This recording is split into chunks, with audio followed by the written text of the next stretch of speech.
Power on.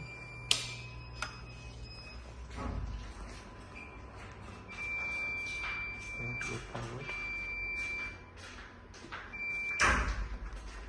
Sensor number 1.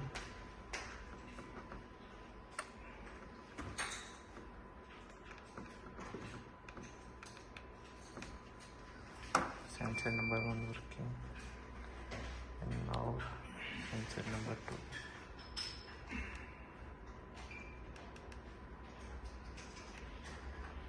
Sensor number 2 also working, and now we select number 7, and first we check sensor 1.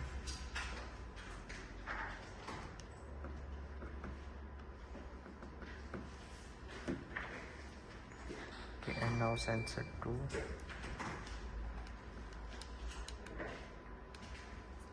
Both sensors are working. Drop completely.